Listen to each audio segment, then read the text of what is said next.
Eigi Mabilna piraklibasindu yenglaga chaningdeda. Mabil magisi saurira haina khali. Chasilose adu loiraga adum haladamne. Aishu thabak lei. Eigina aidi watli loidaubaga. Mabilna watjarani. Eigi Ronald ki call nakalda laklibudu paikhatli. Hello. Ronald na nang gari pura sapro kamai tauge. Eigina pude. Ai lo bala ora. Mabil wari du taraga. Ai gandoi natro. Eigi animaktuda amta khumde aduga Ronalda yarnida ai dum laksarage. Mabil nokfei tauraga sankre magi roomda desk tuda makutu ngaraga hippi. Sum hipna mana ngarang Eigi da haikiba wa khara su ningsinglai. Ningsinglakpada matha sarai. Aidi pura kainomnina. Eigi Mabilna piramba lunchbox da yengi aduga inthoi ngayak leibaga mabuktu lambagi khongai. Inthokiba lunchbox da yenglaga amuk singsili aduga hairai. Lamabanina charge nangko lamamdradi khangdongni. Laktuna inkidongni pukshe kem yaudabagi chabirabaduni. Mabil tholaklaga adu loiradi adum inform tawsilo aingonda aduga satnaba aido thabaksu leiba. Eigina ai simyam siloidradi yaroi kaina yam tawkidaine aduga Mabilna aduga wari amu sanasi ibani horen. Eigina ngamaro ei pare kaino doide. Eigina Baktrisar Mabilna adaidi tap pisilaktuни yengo siamnabasi thabak yam leikona. Anidu tawdoba khara tawramlaga hanminarai gari tongna Mabilna hayengse lakpa yadoi natro. Eigina aduda ibani kem leidri kemsu tawdri. Mabilna kai leidurigidubo Eigina ngarangda natro photo adudana hainakrido. Mabilna kom kan haineba ngarangda nang gauri sanaidudi. Mabil ngarangdang palakpatudadi soy lawi masadu kai ngangki gemta ningsingdabana maram oiraga. Eigina photo phajabam puro noi maga babagagi. Mabilna aidi kaidi lawdoiba. Eigina kaino nang phone da yaudro yaudi kaidino loire. Mabilna horen ai loi tawragini dubudi. Eigina adugane aidu hayeng nang lugba lakpa sadoi natro. Mabilna yap. Eigina faresi hayengi awat apado tanarasi bani yumyobaga aduga nang leiruro. Mabilna kaino ngasidi yumse yam thuni yobudong tawdro. Eigina ngaure nang. Eigi du thong dangdokre. Mabilna ngaikone. Eigi mamit ka tu phaini yenglaaga kaino mo. Mabilna nang ngasai lunch ka pipiraga chawya jutu kaino. Eigina charidu udro namito. Ngasai Mabilna utkeba attitude tu amuning singlaklaga sawnginglai.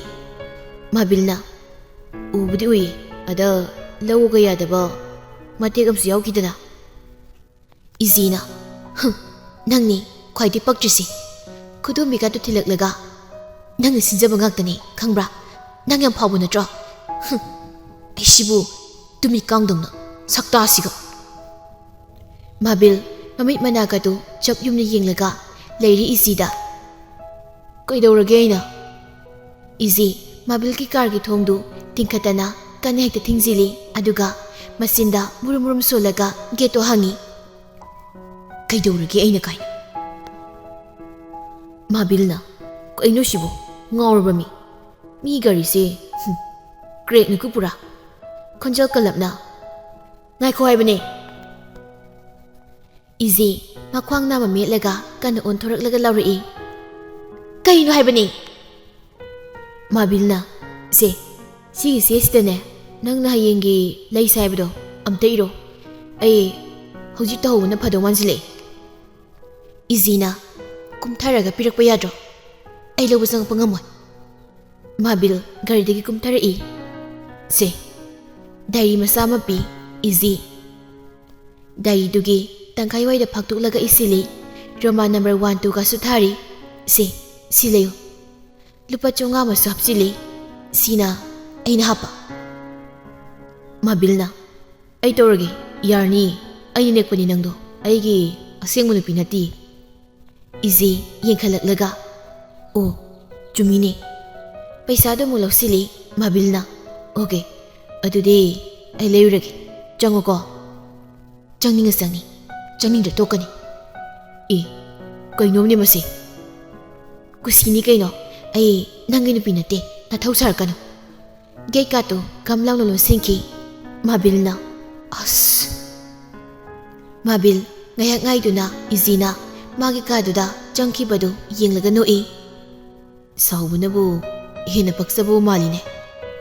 Gari do thaukre Eigi magi kada sauna phamdun lay. Hayeng loire matung manaw nangi nupi sabi yengwaina. Mama nabi ani do da text thazili.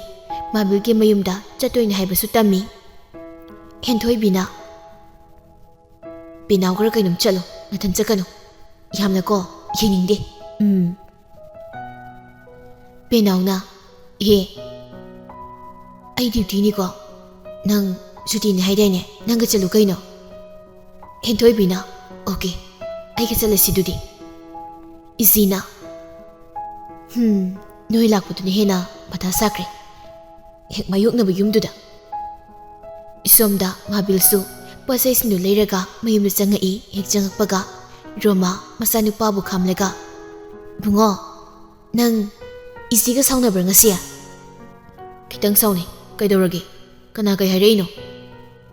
Kai maramgi ni hairake mana nangona saurido? Kaim tairakte mathanda pangsaw sawi. Saudradi kaino nangna nupada ngauraga leiraga. Mabil maninga mu onthoi nakanda mu yengi kanada hairino haiduna koilei dun yengi. Aingondaro imanangida. Romana kanada haidurige nungsitka wari sanaba haibraibo. Mabilna aningdi kaino hairamlaga kage tawi. Romana nangna ngarangdang tawkiba haikibado amta ningsingdabra nang? Kai haikrage kanada pakhatna. Ima kanada kai haikrage ai? Romana khangdre jati yam taki ko ai. Nathantaga nangne taseng ba nupa oiramdre gi oirami kayan tawdana nupa gi photo masu puthuraklaga chuptana. Mabil adu tabada mamada muna yenglaga. Ai Eigida adu mayamda hairiro? Khangdi ai adugi dialogue singduni nangna ngarang ngangisi hanjin. Mabil magi kada prap chengkhatlaga ningsingnabu hotnei. Oh ai loiredana adui oijalo mani ngonda saurido. Mani mandida mana sauridudi aini ngasai khara professional orubagi natra. Mafi ka do lawthokte nakana thamba sema siklaga balcony thoklaga Eigigi karomda yengi. Kemta udabaduda mamaga leminaramlani khali. Adugadi surokta yengthorakpada Ronaldki manakta mangakatu pairi ketharaga getagi tholakpadu ure. Ronaldna se achapar khara dorokpani hawbra hawtabra khangdi charaga hairo hawradi nungtigi leidoini. Eigina as leidrasu yarasibu. Mabil Ronald hek ubaga mamitu kupniga kauri charamba semduna langi tingkhatana kana. Ronald khangpre khangna ayoma ko yengi Eigi makoi tingthoktuna kaidorage. Ronald nakalda tariba semdi yenglaga kanano khangdi semna thomi koksida natraga sem panbro noi shwaise.